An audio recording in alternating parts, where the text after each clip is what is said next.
Start very soon. Okay, here we go.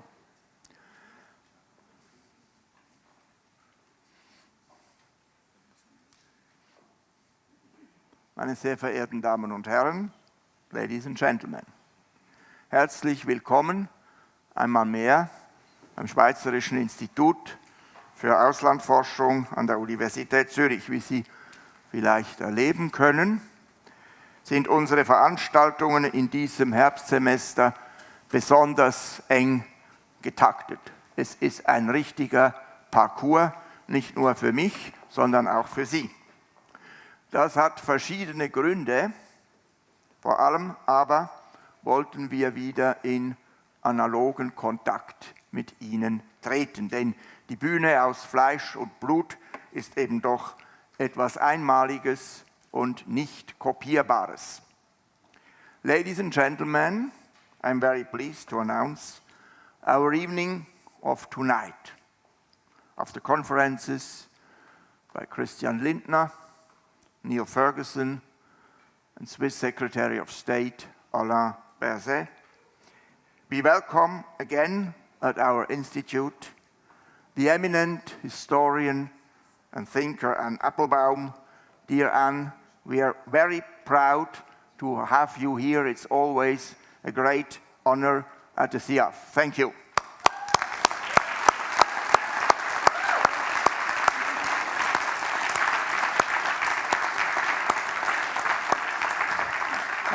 That's really cool. That's a fan club we mostly welcome. Bravo. You can do that at every evening at the SIAF from now on. And we didn't pay them. Anne Applebaum has, for a long time, a close and sharp eye on tendencies of authoritarianism. It is not only the past she studies, but also our times, where we can perceive a growing policy for aggressive nationalism in one or the other form, from Hungary and Poland to Russia and Turkey and to the People's Republic of China as well. Anne's newest book, for example, deals with this topic in a highly original and also personal way, namely with dangers that liberal democracies face since about 15 years, maybe even a little bit longer, in Poland, in Hungary, but also elsewhere. There is an inclination to the right to authoritarian ways of governing and nudging people to break with achievements of the rule of law and the insight of enlightened societies. The book bears the title Twilight of Democracy, the Failure of Politics and the Parting of Friends, or in its German translation, Die Verlockung des Autoritären, warum antidemokratische Herrschaft so populär geworden ist. This version is published by publishing house of Siedler. But I recommend you the English version. Here it is, because Anne is also a wonderful writer, and English in general sounds better than German. That's the truth. We certainly will refer to this book after Professor Applebaum's conference tonight and during our discussion with her. I hardly have to introduce Professor Applebaum. She teaches as a professor at the London School of Economics and at the Johns Hopkins University in Baltimore. She's also an eminent traveler to give conferences all over the world. Yesterday, she got an important prize in Madrid. Tomorrow, we see her to be and lecture in Copenhagen. It's wonderful that Zurich could slip in between these great cities. We are proud about that, too. At the same time, Anne publishes important and fascinating books. In 2018, Red Famine, Stalin's War on Ukraine. drew a lot of attention, not only in academic circles. Thank you again, dear Anne, to be here with us. Your record with the SIAF is impressive. This is also already the third time. Not many speakers can say that about themselves and about the SIAF. And again, we are proud. So here you go. The floor is yours. We are very, very curious. Thank you.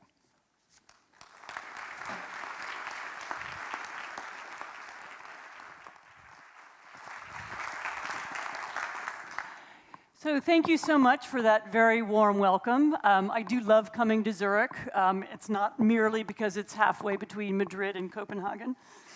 There are very good reasons to be here as well. But let me begin by telling you that the future of democracy will probably not be decided here in Zurich, and it might not be decided in Washington, and it might not be decided in Brussels. However, it might be decided in a very drab building on the outskirts of Vilnius, along a very busy highway crammed with drivers heading out of town. I met Svetlana Tsikhanovskaya there last spring in a room that held a conference table, a whiteboard, and really not that much else. Her team, which is about 2 dozen young journalists and bloggers and YouTube stars, all of whom fled Belarus in 2020, the day I met her, they were in the middle of changing offices. But that wasn't the only reason why the space felt so stale and perfunctory. None of them, those people, especially not Tsikhanovskaya, really wanted to be in that ugly building or in the Lithuanian capital at all. They're there because Tsikhanovskaya probably won the 2020 presidential election in Belarus, and because the dictator that she probably defeated, Alexander Lukashenko, forced her out of the country immediately afterwards, and Lithuania offered her asylum. Her husband, Sergei Tsikhanovsky, remains imprisoned in Belarus. Tsikhanovskaya is an unusual person to have that kind of role. 2 years ago, she was a housewife. Before the spring of 2020, she didn't have much time for newspapers or television, let alone politics. She has 2 children, one of whom was born deaf, and most of her days were taken up with taking them to kindergarten, to the doctor or to the park. Her husband then bought a house, and he ran into the concrete wall of Belarusian bureaucracy and corruption and injustice. He began making videos about his problems, his experience and those of others. The videos created a YouTube channel. The channel eventually attracted thousands of followers. He began driving around the country, making videos, interviewing ordinary people, recording their frustrations. He drove a car with the phrase "real news" on the side. Sergei held up a kind of mirror to his society, and people saw themselves in the mirror, and they responded to him with a kind of enthusiasm that other opposition politicians have found difficult to create in Belarus. And when he decided to run for president, the regime, recognizing that power, refused to let him register, and then they arrested him. His wife ran in his place, and unexpectedly, she was a huge success, not despite her inexperience, but because of it. So her campaign became a campaign about ordinary people standing up to the regime, ordinary women, people who had never cared for politics before came out in droves to support her. Then when on August 9th, election officials announced that Lukashenko had won 80% of the vote, this was a number nobody believed. Some of you may remember mass demonstrations unfolded across Belarus. The internet was cut off. There was a lot of police brutality, but nevertheless, for a very brief and tantalizing moment, it looked like this uprising might prevail. So this is a country of fewer than 10 million people, and yet 1.5 million people were coming out on the streets in a single day. In a few places, members of the police and the security services also came out. They threw their uniforms in the garbage. They took off their medals. And it felt like something was changing. And Tsikhanovskaya Svetlana told me that she and many others naively believed that under this pressure, Lukashenko would quit. We thought he would just give up, she told me. She said, we thought we would understand. He would understand that we're against him, that people don't want to live under his dictatorship. We won elections. He lost. We won. And they didn't really have another plan other than for him to give up.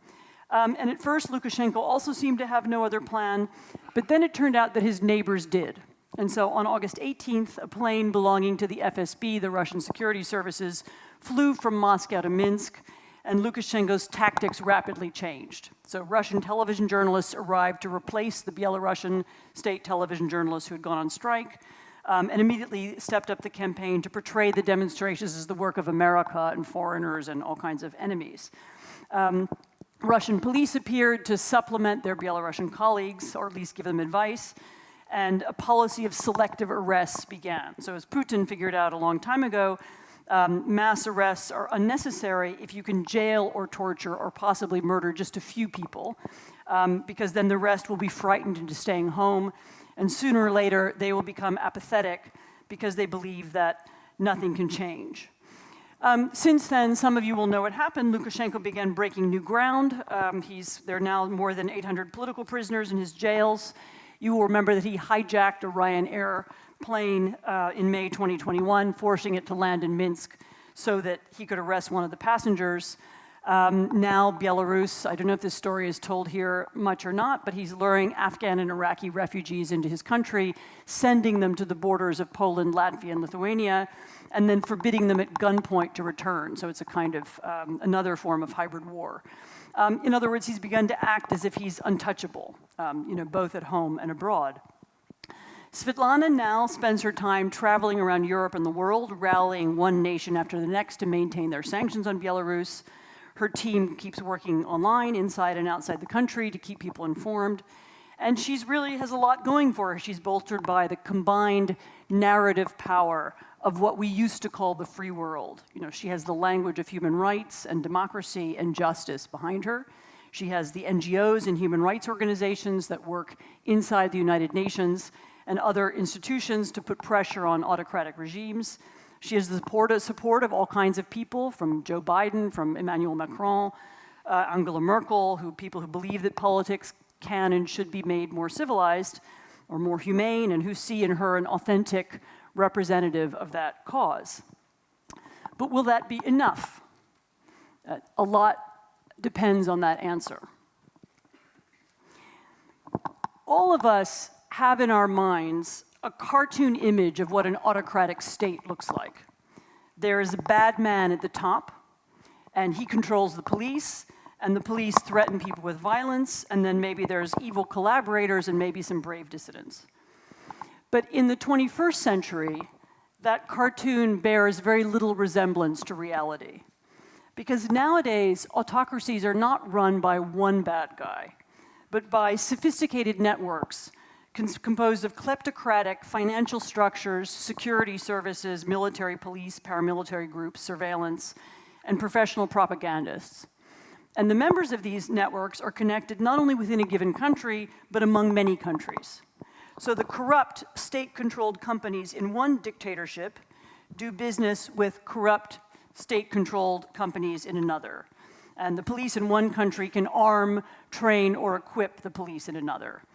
The propagandists share resources. The same troll farms that promote one dictator's propaganda can also be used to promote the propaganda of another. And the same themes, they pound home the same messages about the weakness of democracy, the evil of America, the degeneracy of the European Union.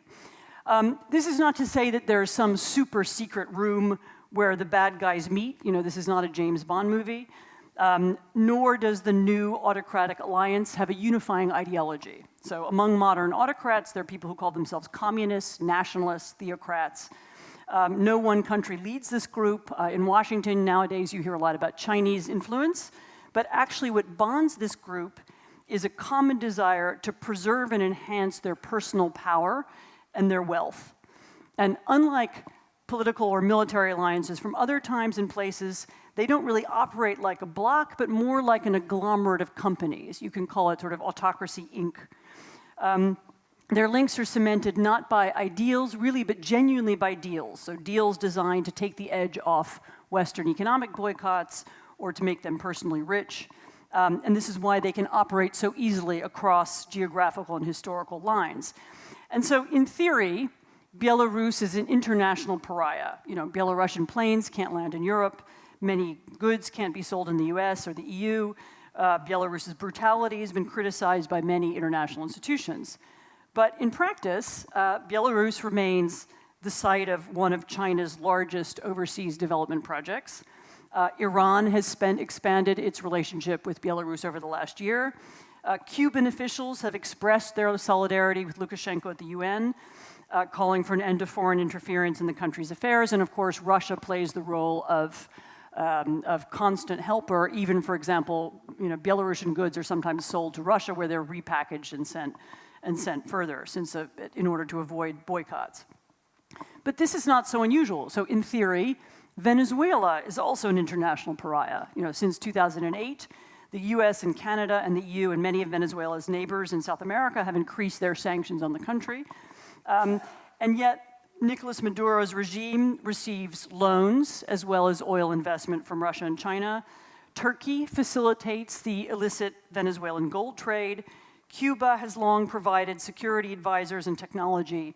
The international narcotics trade keeps the individual members of the regime supplied with designer handbags.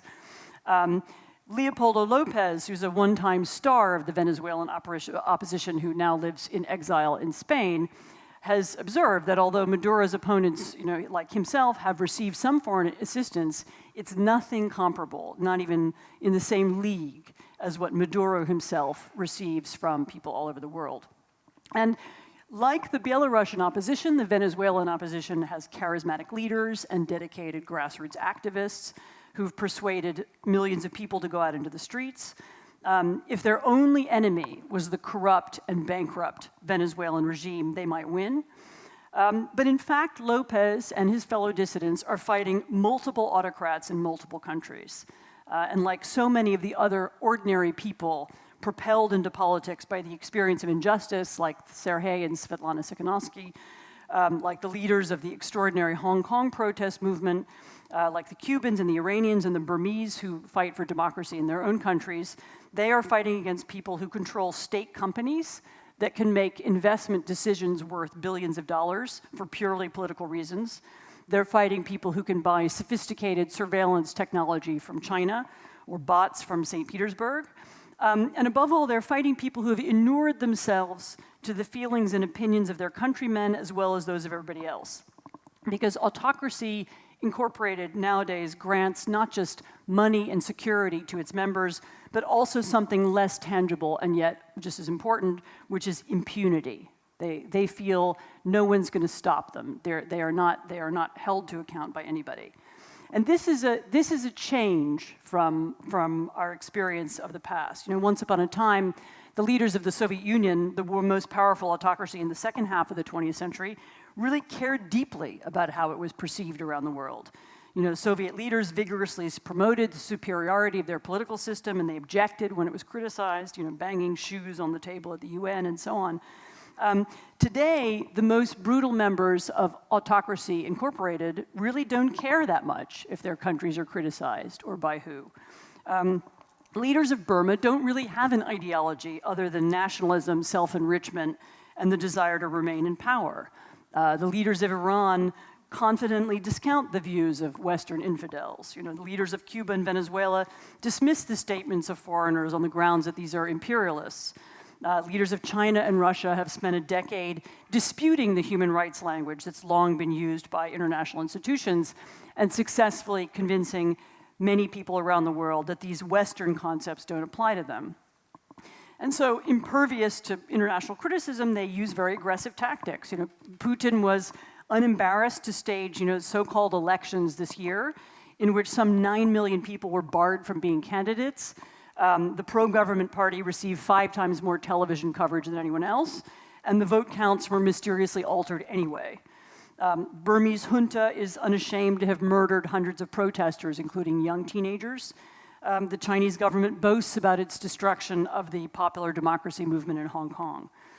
At the extremes, this kind of contempt can devolve into what my friend, the international democracy activist Sergej Popovich, calls the Maduro model of governance, after the leader of Venezuela. So he's pointing to autocrats who are willing to pay the price of becoming a totally failed country, in his words, to see their country enter the category of failed states. In Venezuela, you have starvation, you have refugees.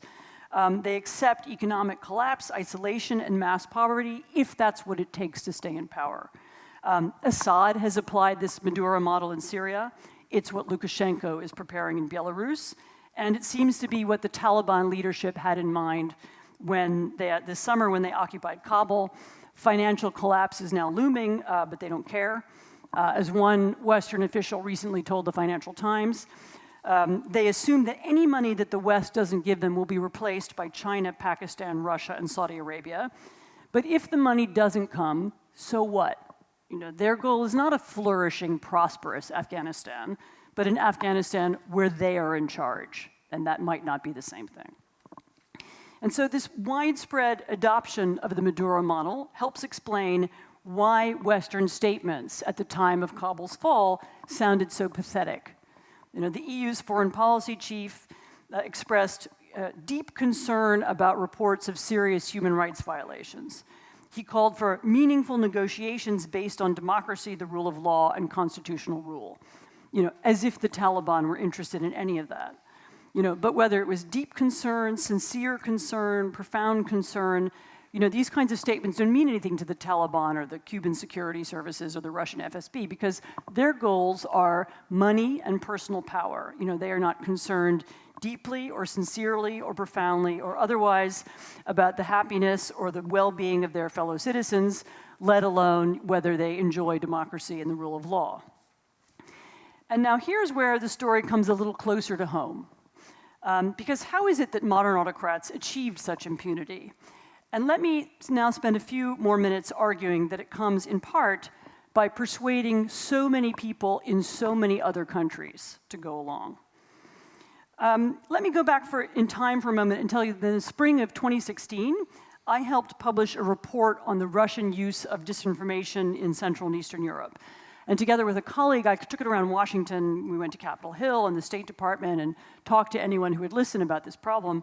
And the response there was kind of polite interest, but really not very much else. We are very sorry that Slovakia and Slovenia are having these problems, but it really can't happen here in America. But famously, a few months later, it did. And Russian trolls operating from St. Petersburg sought to shift the outcome of an American election, much in the same way they'd been doing in Central Europe and indeed Western Europe for many years.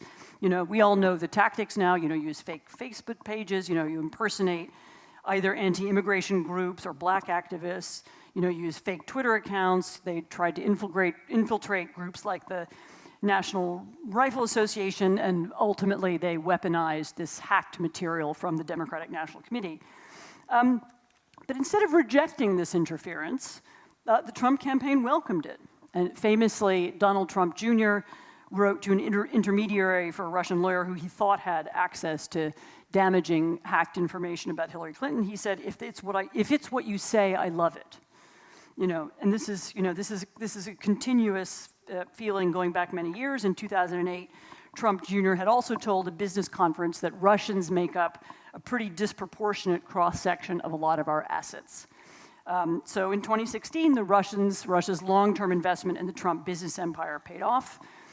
In the Trump family, the Kremlin had something even better than spies. I always hated the idea that Trump was a double agent. Why would the Russians want that? They had something better. They had this kind of cynical, nihilistic, indebted, long-term friend. But Europe isn't much different. We weren't prepared for Russian intervention in French or German elections or in the Catalan separatist crisis. And yet it has been a factor. We're not prepared for Chinese influence operations either, which often take subtler forms. China, like Russia, does also harass its exiled dissidents, and it keeps tabs on its students studying in our countries, but it also offers incentives. So there's a carrot as well as a stick. If you go along with the official line, if you don't criticize China's human rights record, then opportunities will emerge for you.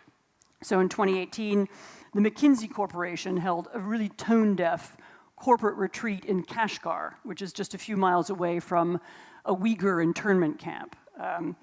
McKinsey had really good reason not to talk about human rights at this retreat because, according to the New York Times, at that moment, the consulting giant was advising 22 of the 100 largest Chinese state companies, including one that had helped construct the artificial islands in the South China Sea that have so alarmed the US military. But of course, it might be pretty unfair to pick on McKinsey because the list of major American and European corporations that are caught in tangled webs of personal and financial and business links to China and Russia and other autocracies is very long. Even more importantly, many of them participate in the financial practices that allow foreign autocrats to steal, launder, and hide their money inside our countries. Most ordinary voters and citizens in the world's democracies are vaguely aware this is happening. They imagine it is somehow connected to tropical islands, but this is wrong. Just a few weeks ago, the International Consortium for Investigative Journalists published excerpts from the Pandora Papers, which was a large cache of documents detailing the operations of tax havens and people who keep money in them. And among other things, they make clear how much clandestine financial traffic goes not through the Caribbean, but through the US and the UK. So whether it's wealthy Nigerians who own millions of pounds worth of British property, or the King of Jordan, who use shell companies to buy homes in London and Ascot, the investigation also showed for the first time really clearly how a host of American states, Delaware, Nevada, South Dakota, Wyoming, nice, normal American states full of nice Americans, have all created financial instruments that nameless investors can use to hide their money from the world and perhaps to hasten our civilization's demise. But even those who would like to push back against this change, against international autocracy and kleptocracy, find it difficult because the diplomatic toolbox that we once used no longer works quite so well, in part because of these relationships. So certainly sanctions, especially when they're applied hastily, in the aftermath of some outrage, can now seem really not that much better than these expressions of deep concern. One former American official said it's like an exercise in self-gratification. While it's true that the application of personal sanctions to some corrupt Russian officials, for example, it might make them harder for them to visit their homes in Gstaad, they haven't persuaded Putin to stop invading other countries or poisoning his own dissidents. Neither have decades of US sanctions changed the behavior of the Iranian regime or the Venezuelan regime, despite their indisputable economic impact. And of course, too often sanctions deteriorate over time. Just as often nowadays, autocracies help one another to get around them. So at the same time, we don't have a real answer to China's Belt and Road program, which offers infrastructure deals to countries around the globe, often enabling local leaders to skim kickbacks and garnering positive China-subsidized media coverage. In return, we don't have an answer to the disinformation created by troll farms abroad that circulates on Facebook inside the US and Europe, let alone a plan for countering the disinformation that circulates inside autocracies. President Biden is aware of this imbalance, and he says he wants to reinvigorate the Democratic Alliance and make America a leader of it once again. And to that end, he's convening an online summit in December to galvanize commitments and initiatives, he says, and defend against authoritarianism, fight corruption, and promote respect for human rights. That sounds very nice, but unless it heralds deep changes in our own behavior, it means very little. What is fighting corruption is not just a foreign policy issue, after all. If we in the democratic world are serious about it, then we can no longer allow Kazakhs and Venezuelans to purchase property anonymously in London or Miami, or enable them to hide money in South Dakota or Luxembourg. We need, in other words, to make changes to our own system, and that may require overcoming fierce domestic resistance from the business groups that benefit. We might need to shut down tax havens, enforce money laundering laws, stop selling security and surveillance technology to autocracies, and maybe divest from some of the most vicious regimes altogether. And we here, I mean the US and Europe, as well as partners around the democratic world, and of course that will require a lot of vigorous diplomacy. And really the same is true for the fight for human rights. Statements made at a diplomatic summit won't achieve very much if politicians and citizens and businesses don't act as if they matter. To effect real change, the Biden administration will have to ask, for example, how we ensure that Western manufacturers have excluded from their supply chains anything produced in a Uyghur concentration camp. Or how do we prevent the spread of surveillance technology around the world? We need a major investment in independent media around the world, a strategy for reaching people inside autocracies, new international institutions to replace the nearly defunct human rights bodies at the UN. We need a way to coordinate democratic nations' response when autocracies commit crimes outside their borders, whether this is Russians, poisoning people in Berlin or in Salisbury, or the Belarusian dictator hijacking a commercial flight, or Chinese operatives harassing exiles in Munich or Washington. Right now, we have no transnational strategy to confront this transnational problem. What really worries me, though, is the fact that I fear this absence of strategy reflects more than just negligence.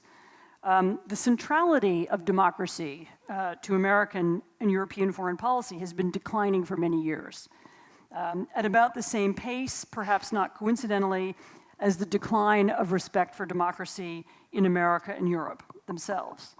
Remember, the Trump presidency was a 4-year display of contempt, not just for the American political process, but for America's historic democratic allies whom he regularly singled out for abuse. So he described the British and German leaders as losers. He dismissed the Canadians as unworthy of conversation, while he cozied up to autocrats, whether it was the Turkish president or the Russian president or the Saudi ruling family or the North Korean dictator, with whom he felt more comfortable. And no wonder, Trump feels perfectly at home in Autocracy Incorporated. That's where he worked for many years. He was part of that system, and as president, he wanted to remain part of it. And as such, he accelerated the erosion of the rules and norms that have allowed it to take root in the United States and elsewhere.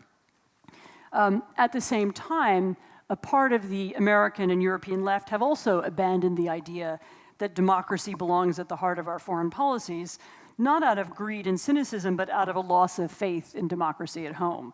So convinced that the history of the West is the history of genocide and slavery and exploitation and not that much else, they don't see the value of making common cause with Svetlana Tikhanovskaya or any of the other ordinary people around the world who've been forced into politics by their experience of profound injustice. Focused on our own problems, they don't really believe we have anything to offer the rest of the world. Instead, incorrectly identifying the promotion of democracy with forever wars, this is the expression used in the United States, they also don't really understand the brutality of this zero-sum competition that is now unfolding in front of us. Because unfortunately, there are no vacuums in geopolitics. If America and Europe remove the promotion of democracy from our foreign policy, if we don't fight for Tikhanovskaya and other democratic movements, then autocracies will quickly take our place as sources of influence and funding and ideas. If we don't fight the habits and practices of autocracy abroad, we will encounter them at home, and indeed they are already here. If the democratic world doesn't help to hold murderous regimes to account, then those regimes will retain their sense of impunity, and they will continue to steal, blackmail, and torture and intimidate inside their countries and inside ours. Let me finish by saying that if the 20th century was the story of the slow and uneven struggle, ending with the victory of liberal democracy over other ideologies, or that's what it looked like in about 1991, communism and fascism and nationalism, virulent nationalism, the 21st century is so far a story of the reverse. Freedom House, a US organization that's published an annual Freedom in the World report for nearly 50 years, called its 2021 edition Democracy Under Siege. This Stanford scholar, Larry Diamond, who's a famous scholar of this issue, has called this era an era of democratic regression. Not everyone is equally gloomy. Some people think that the confrontations between autocrats and their populations are growing harsher precisely because democratic movements are becoming more articulate and better organized. But articulacy and organization by themselves may not be enough. As democracies, we need a strategy to amplify them.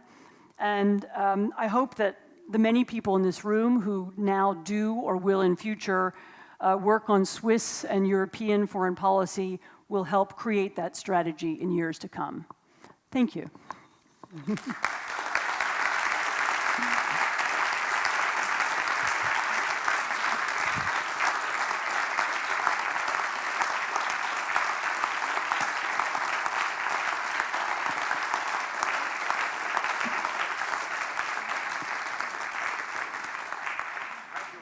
Anne, for this very lively and engaged report on what's going on beyond the borders of liberal democracies. It's pessimistic, but I think it's at the same time realistic. And somehow, if I think of the 20th century, which you referred to, and our century now, this one, ours, reminds me a little bit of the 19th century, with all these kind of power games and fightings among nations and entities. Everybody looking for its own interest.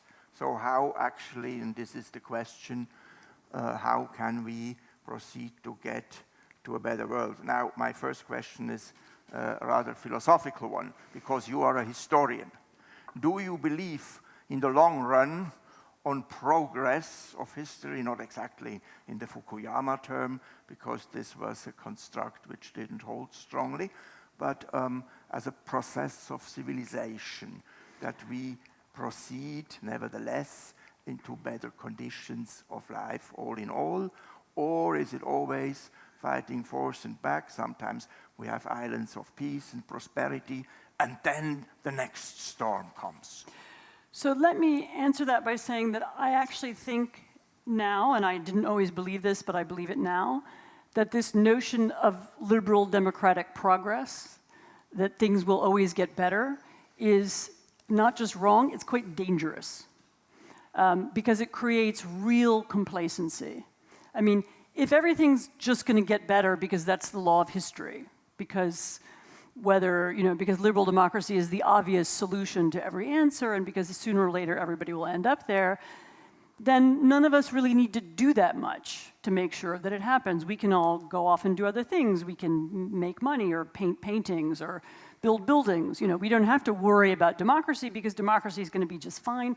We can leave it to the professional politicians. They know what they're doing, and they can go off and decide things, in Washington or Brussels, and it doesn't really bother the rest of us.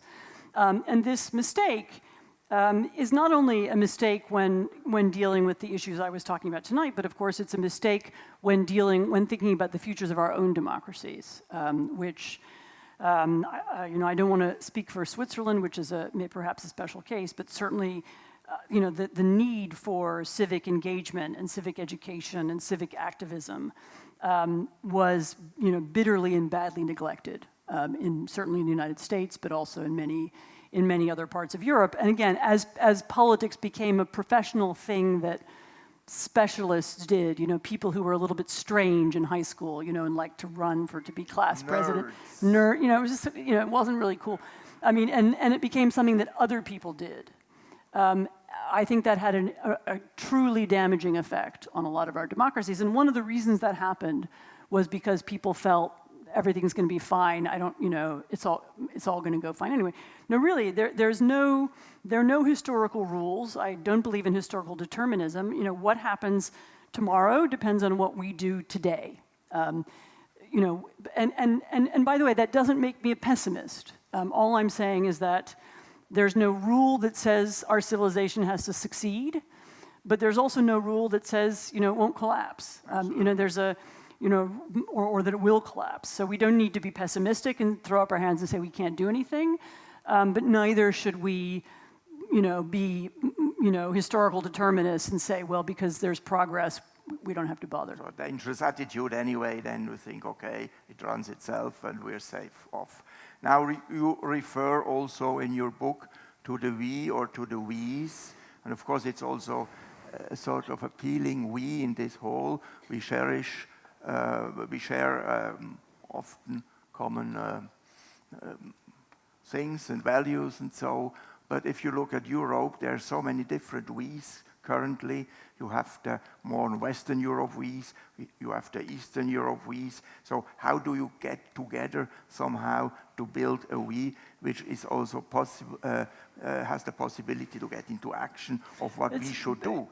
It's very difficult. I mean, I would challenge something you just said, which is that I don't think these divisions are East versus West. It's true that we have two governments in Europe right now that are clearly progressing, or ruling parties are progressing in an autocratic direction, and that's in Poland and Hungary. But it's also true that you can find very similar parties in other European countries. They just happen to not have power right now, but they might.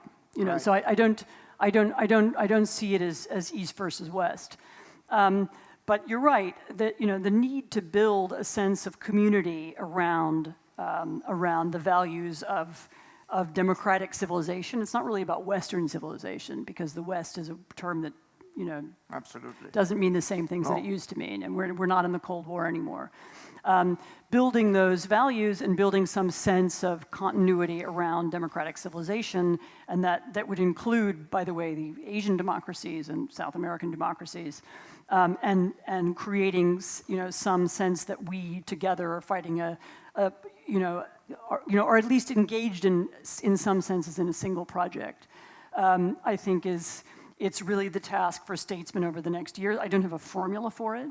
I feel we're a little tiny bit farther and better in that direction than we were a few years ago. I think the argument about, I don't know how it played out here, but the argument over Huawei certainly in the UK and in some other European countries was the first time when people asked themselves, do we really want Chinese technology at the heart of our telecommunications system?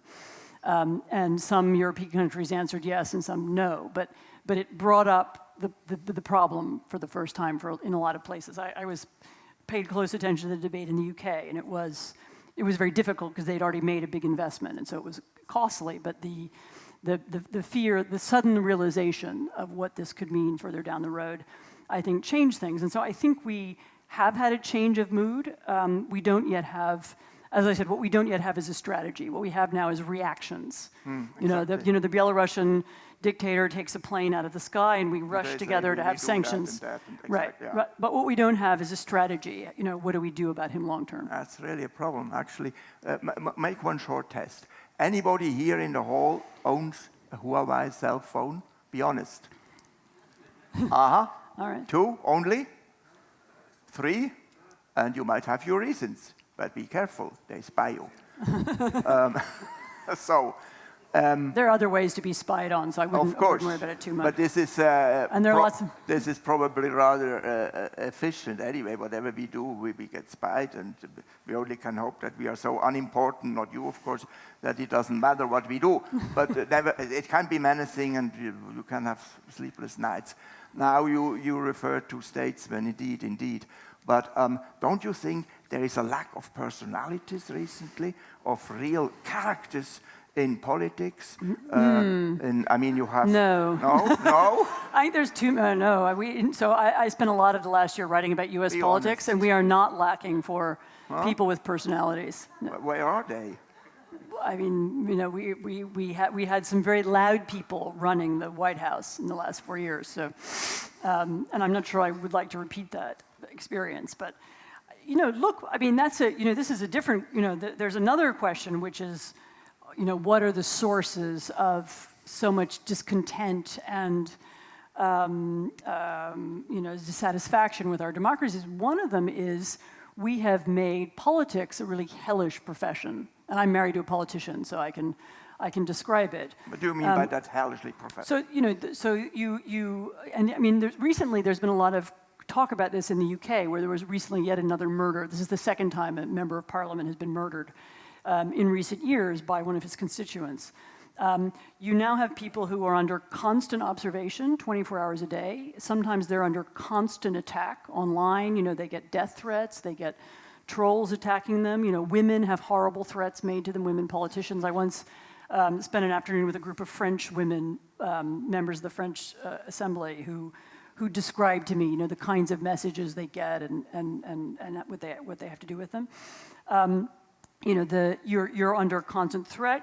Every word you utter, jokingly or out of context can be spun into something that, that means exactly the opposite. Any photograph that's taken of you can be used, if you're making a face or frowning or that can be used to illustrate something about you. So it's become and of course these are the people who we need to elect, who we need to have run our countries. We want them to be responsible, but exactly. For a lot of kind of decent, upstanding people don't want to go anywhere near that because they don't want that kind of scrutiny. That's exactly or that problem. kind of that kind of life, and that's another aspect of. They prefer to playing golf. I mean, it's less dangerous.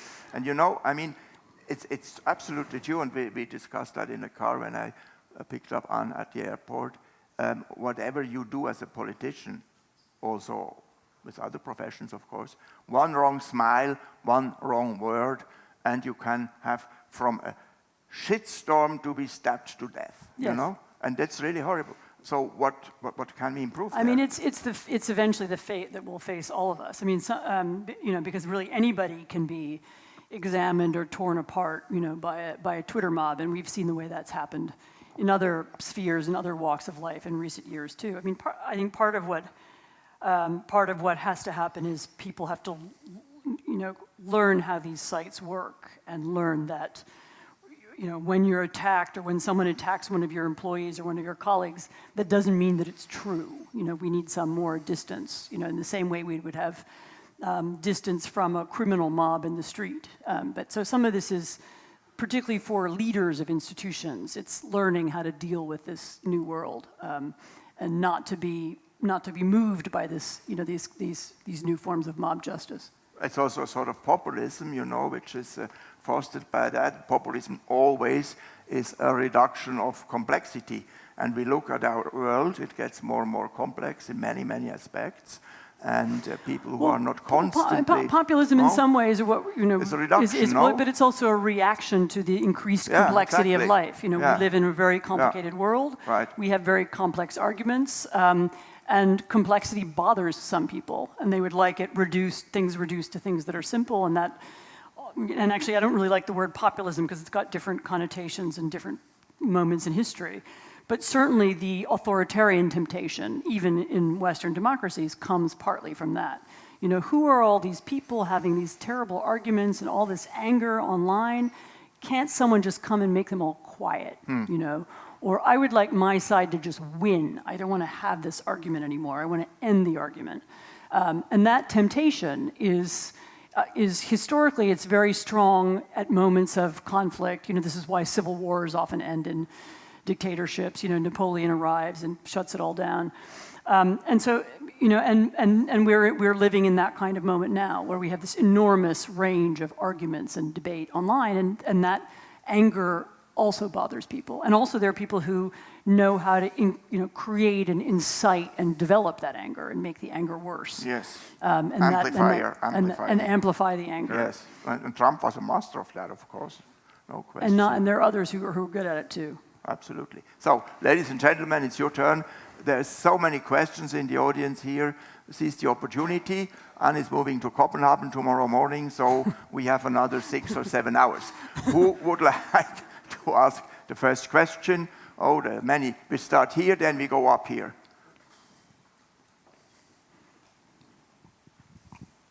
Stefan Teska heiße ich. Kann ich auf Deutsch sprechen oder machen wir...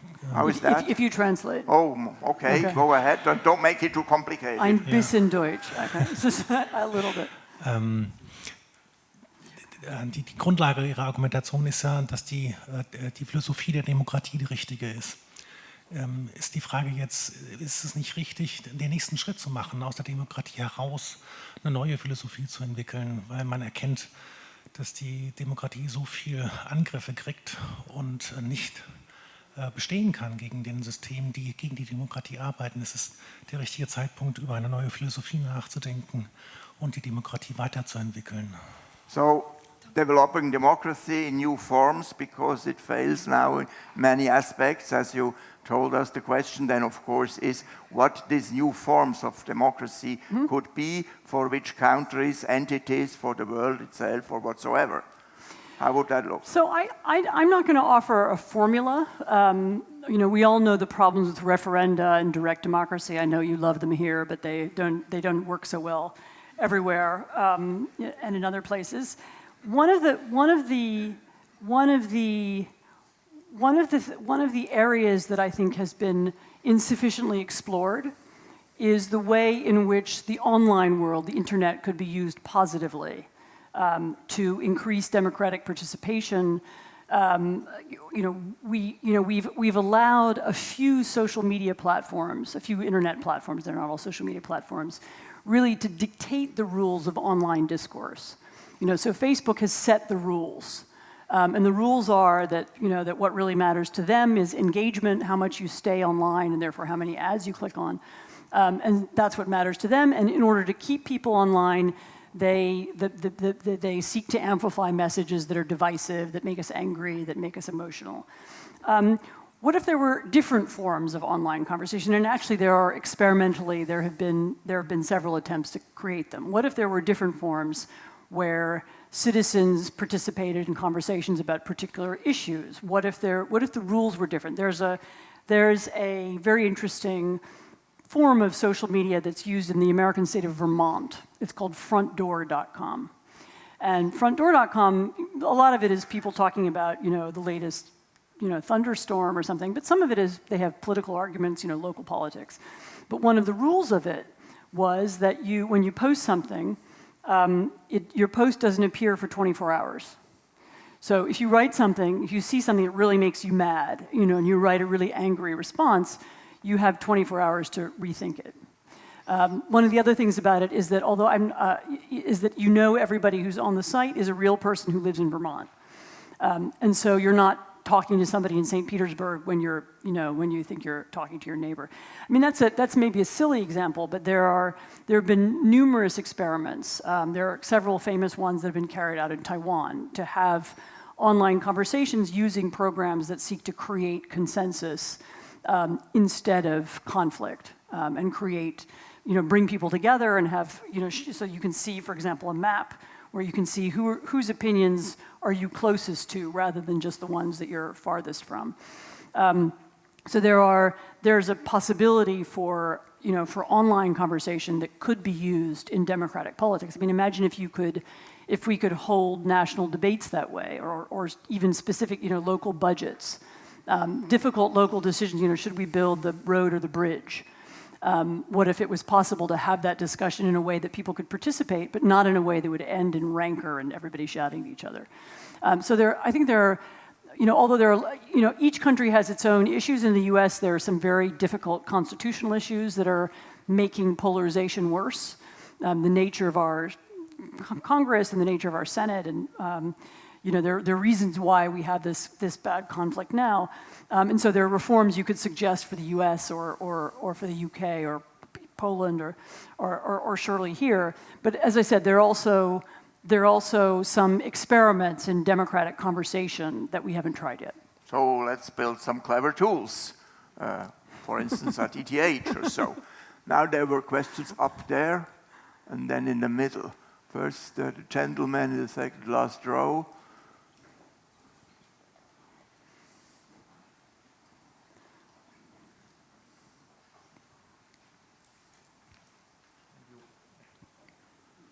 Do I have to?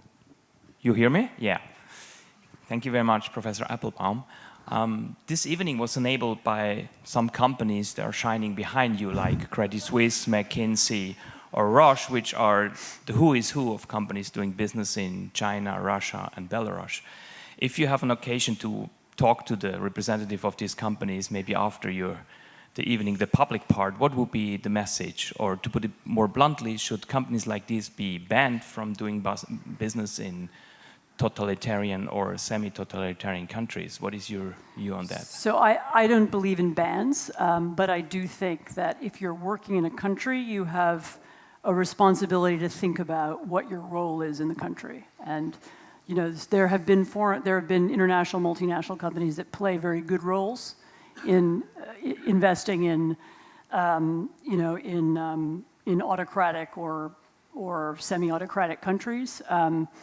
I spoke last night at length to somebody who has a big investment in Turkey, who was describing to me how they seek to help their employees, exist in the system. They promote women in the company as a way of pushing back against some of the anti-women aspects of that regime or that government. So I think they can sometimes play a positive role, but they should be. There is no such thing as apolitical. There's nobody who's active as an investor in China or in Kazakhstan or in, or in Turkey, who's not playing a role, who's not somehow connected to the system. But you can do better or worse in those circumstances. Absolutely. On the other side, if we wouldn't invest in China, Europe, America, there would be a huge, huge economic problem all over the world. Next question here, please.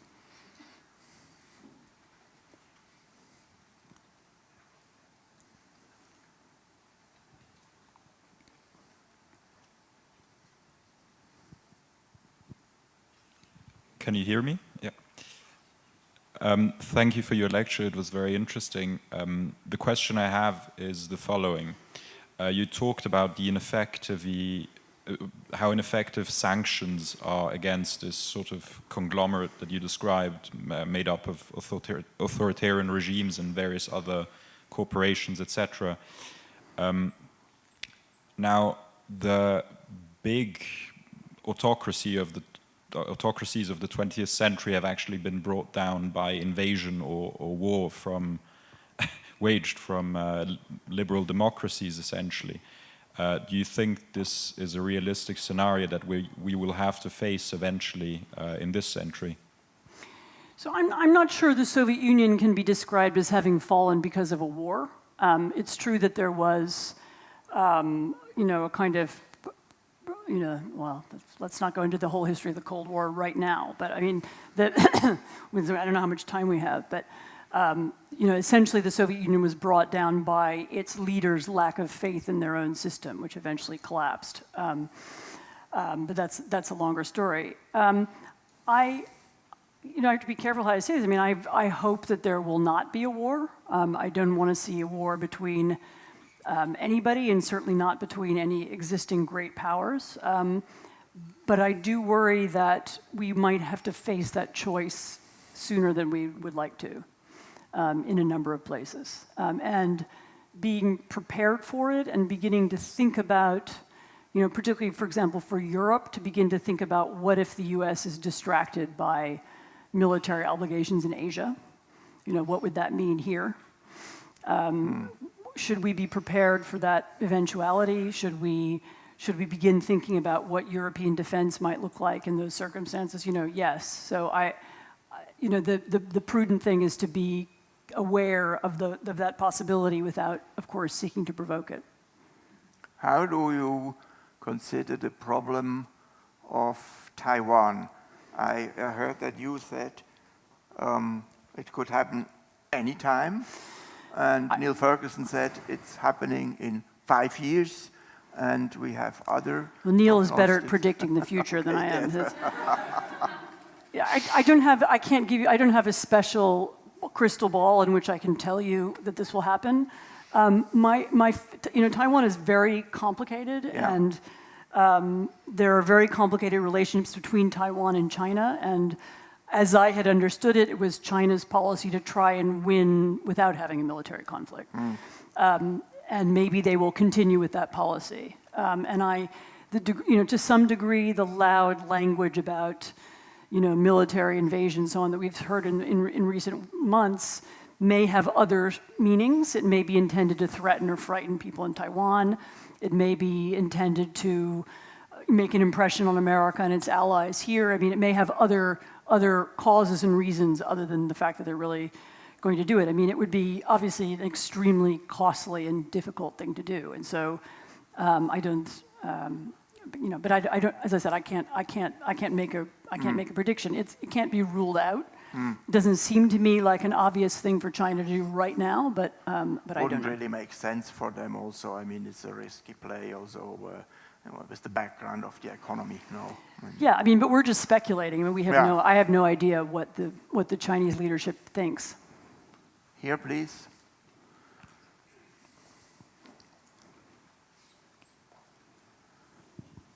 One, two. Thank you very much. First of all, I wanted to express my admiration for the work that you do and the talk that you have just given. I come from Poland, and not to discount your American heritage, I'm very happy that my country has someone of your caliber who is so outspoken. Dziękuję bardzo. Huge applause, please. Now that the pep talk is done. I would have two questions. The first one is a spin on the question asked 2 or 3 questions ago, namely, we have heard a company, McKinsey, being called out for organizing a retreat in a place tainted with the actions of China, which are autocratic, which damage human rights. They infringe upon them. On the other hand, you have mentioned other companies who act responsibly in the countries that they operate. You've mentioned an example of a company in Turkey. I'm curious how one can ensure that there are more of the latter as opposed of the former. And now I could imagine 2 avenues towards getting to that goal. The first one would be incentivizing companies to take those choices. The other one would be regulation. So I would be curious if you find that there is a way to incentivize companies to do the right thing as we see it from our own moral first principles, or is it that it has to be regulation that leads us there? And that would hold not just for large corporate entities, but also for small or medium-sized enterprises, ending up on the individual. The second question that I would have would pertain to the role of the diaspora of a country which is autocratic or is moving towards one. As I've mentioned, I come from Poland, so it is a country that you have mentioned as one that is moving towards being an autocratic state or else. Do you know of any effective or meaningful methods of advocating for democracy, to strengthen it and to stifle the development of the tumors that might be happening there while being abroad? Let me answer the second question first, because actually nowadays there are quite a lot of dissidents in exile who do a tremendous amount of work inside their countries. So when I was in Lithuania meeting the Belarusian opposition, who are all there now, I also met a part of the Russian opposition. Some of the Alexei Navalny's team is also in Vilnius. There are others in Riga and Kiev and other places. And there are several now major Russian sort of independent media groups that are also outside of the country. And I mean, there's a long argument in the kind of democracy assistance world about how effective they are. But generally the agreement is they're able to be a lot more effective than they used to be, either through publishing and reaching people online or through reaching people through apps like Telegram and WhatsApp. And so being an activist outside the country is now so, in fact, such an important thing to do that we now see the Russians and the Belarusians and the Chinese hitting at their activists. This is why the Belarusians brought down that plane, was to scare the Belarusians who are in Lithuania. This is why Putin just occasionally poisons somebody outside the country to sort of warn everybody that he knows where they are. So the significance of these exile groups is you can see through the fact that they become targets. The Chinese exiles also. So, but they can be effective, and many of them are. I mean, I don't have a recipe, but it's certainly you can certainly look at have a close look at what the Belarusians do. It's very impressive. They run websites, they run YouTube channels, they run polling operations from outside the country, and so they seek to be as effective as they can. The first question, I also this isn't a question I would seek to answer without having, the businessmen in this room and in many other similar rooms be part of the conversation. Quite a lot of progress in the direction of climate change and getting businesses to be greener has been made not by regulation, but by a kind of peer pressure or by incentives. People have been encouraged to do things. threatening people or shouting at them isn't necessarily or regulating them isn't necessarily the best way to do things, particularly when you're talking about something as delicate as investment abroad. There are different countries have different rules. The U.S. actually has laws against foreign bribery. You're not allowed to take a bribe if you're a foreign country. I think Trump tried to reverse that. He made an effort to get he wanted to drop that. But so there are already rules that affect the way U.S. companies can act and behave abroad. But I think more effective than that is going to be the changing atmosphere around these investments and around the relationships with these countries. Already 10 years ago, U.S. businesses were moving out of Russia because the atmosphere was so unpleasant. We may get to that in other places too. So it may be a combination of domestic pressure, the pressure of being in those places that may very slowly change the way these things work.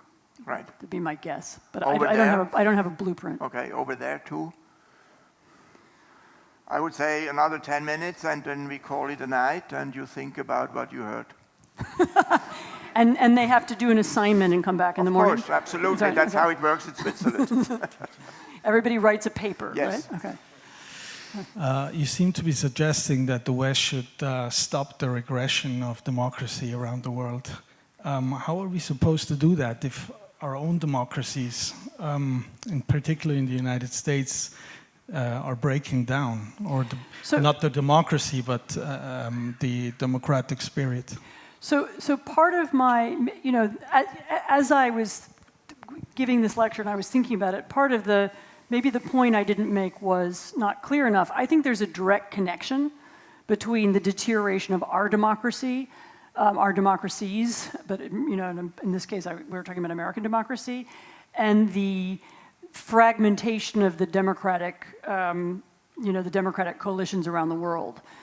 This is sort of a long time ago. I read a really interesting book by a British academic, which made the argument that the fact that the U.S. had put democracy at the center of its foreign policy in the Cold War years was part of what kept America a democracy as well. Because we made this kind of national fetish of it, and we created our national myth around our Constitution and our founding and so on, in our huge, fragmented and difficult country. This was one of the things we could agree on. And the first time I read that, I thought, well, that's I didn't sort of buy the argument, but actually, as time goes on, I wonder if there isn't something to that. That the connection between feeling part of a community of democracies around the world and seeing that as part of the self-definition of your country, and having that be the thing that you feel your country stands for. And we can have an argument later over beer over whether that's actually what America did during the Cold War or not. It's like, let's just take that issue and move it to the side. But that idea was part of what created some sense of consensus inside the United States. And I think that the deterioration of the coalitions, which really began a decade ago, or 15 years, more than that, is part of what has led to the deterioration of the consensus inside the United States. So I think they're connected. Aside from what is the source of financial corruption? Where does in the U.S. we have this huge problem with the same shell companies that are used to hide money in South Dakota and Nevada are also used to contribute dark money to U.S. politics. The same financial tools are used both to hide money from tax authorities and to make secret contributions to the U.S. political process. So there's a connection between the kind of world of kleptocracy and the world of dark money and political influence in the United States as well. So the foreign issue and the domestic issue aren't separate. I mean, I think they're related. They belong together somehow. No, but the theory you mentioned is quite interesting, and it's also mirrored in Arnold Toynbee's challenge and response. You have the challenge, then you have a different response when the challenge is strong enough, and you adapt to that. So this is another question up there. Thank you, Ms. Applebaum. We would love to take a beer with you over the Cold War. Daniel Spielmann, I remember we talked in Warsaw like a few years ago, and in Poland. And since then, the country's changed significantly. And I was wondering when, according to you, is the point of no return reached, and what events mark the point of no return in a democracy? I mean, I don't think there's ever a point of no return. I mean, you know, politics does not go in a single line. It's always circular, and you can always, you know, things can always change. So I wouldn't think in those terms. I mean, what's worrisome about what's happening in Poland is the trajectory and the speed. You know, we clearly have a ruling party that doesn't ever want to lose an election again. I mean, you know, of course, all ruling parties don't want to lose elections, but in this case, they really, really don't want to lose an election, and they are willing to change the political system and break the rules in order to make sure that that happens. And so, obviously, I'm worried about the politicization of justice in Poland. I'm worried about the extremism of the state media, which I think other Europeans don't quite realize how. I mean, you know, imagine the most, you know, extreme far right or even website that you have in Switzerland, and then imagine that's Swiss public media, you know, and that's the message. That's impossible. You think so, but when it happens, it's very shocking. You know, so they've taken this really very extreme language, you know, the kind of smear campaigns, some very old-fashioned, even reminiscent of the, you know, Poland in the 1970s, kind of campaigns against people and against Europe as well, actually, that are, you know, and against Germany, you know, every night on television, and that's now, you know, that's now national media, the taxpayer-funded state media, which reaches, you know, everybody, one way or the other, and helps to shape the conversation, even if you don't watch it. You know, I don't watch it, and yet, you know, it affects me too. So, you know, there's 2 or 3 steps like that.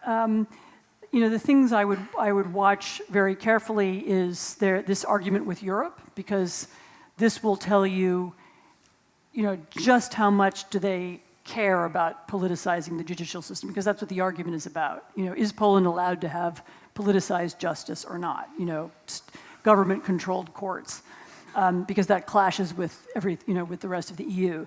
If they decide they want their courts more than they want to stay inside the EU, then we know then the chances of them seeking to steal a future election, I think, are high. So, I mean, I think that's what, you know, to look for. What are the things that they're doing that will make it impossible to have a free election 2 years from now? Just breaking news, more or less, the European Court of Justice has fined Poland €1 million per day for ignoring an EU ruling that called for the country Supreme Court disciplinary chamber to be suspended. It gets a little bit more expensive. Here is the last question. Thank you. And thank you, Anne, for your presence. I wanted to ask regarding your example from Huawei and the UK, and I was thinking as you were explaining the case that it must be that there was a very diligent tendering process for that product, and Huawei was simply the best. It was, yes. Mm-hmm. And then my question was like, okay, so this means that the UK actually had to take the second best option, and there's also kind of shadows to that, and it's the second best. So then I'd like to hear your thoughts regarding how did it come to this, and then what was the price of that second best option, and how could this be changed so that there was other first options than Huawei going forward? Well, we need really good Swiss companies to be making 5G infrastructure, and that would solve the problem. We are on the way. I mean, you know, there are different costs. So yes, I think at the time that was the reason why the British chose them to set up the 5G system, was because it was the best. And then the doubts came in when people began to be worried about how it would be used for surveillance and collecting information and so on. And so there was there's always, as in many public decisions, there are things to balance, and sadly there is no computer algorithm that will tell you which is the best decision, you know, at any given moment or any given time, or maybe there isn't a computer algorithm yet, but maybe there will be.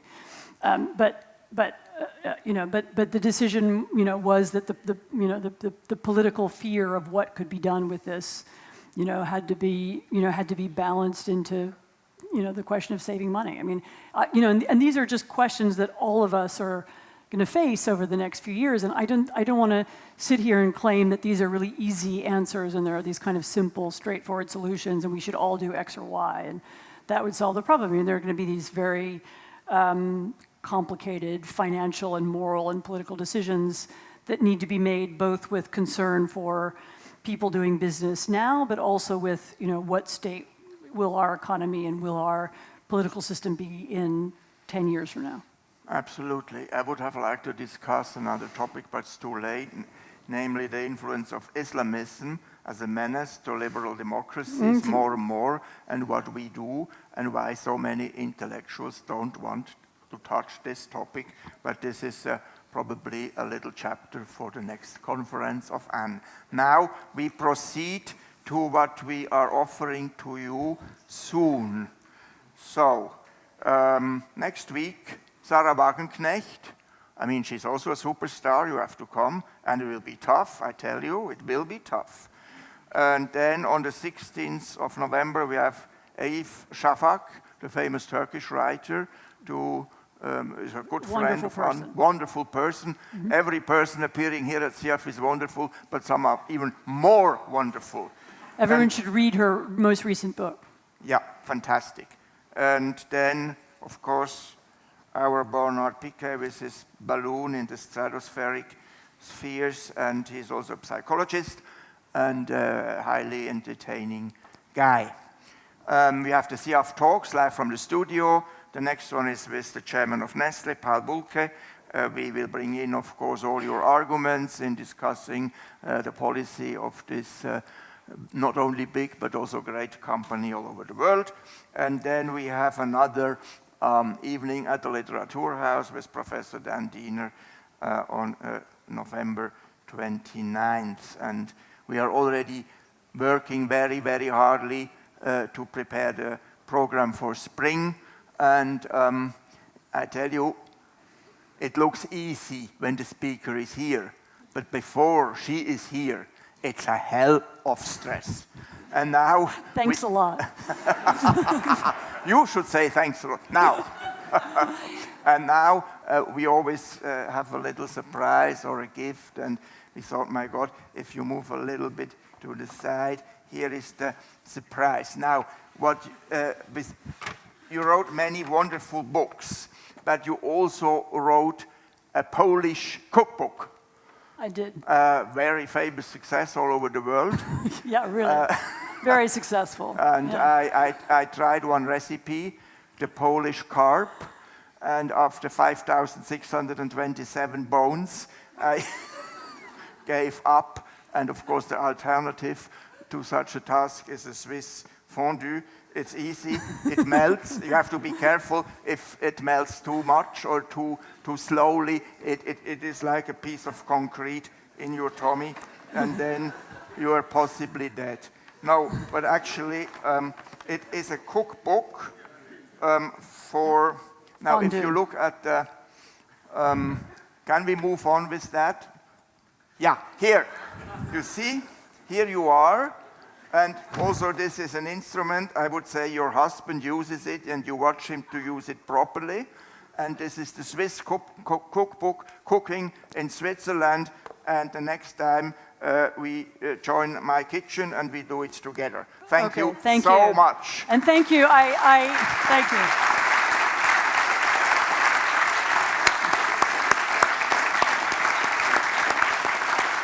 Thank you so much, and thank you in particular to the sponsors of this evening. You're all very good sports. Thank you. Thank you. Thanks. Thank you.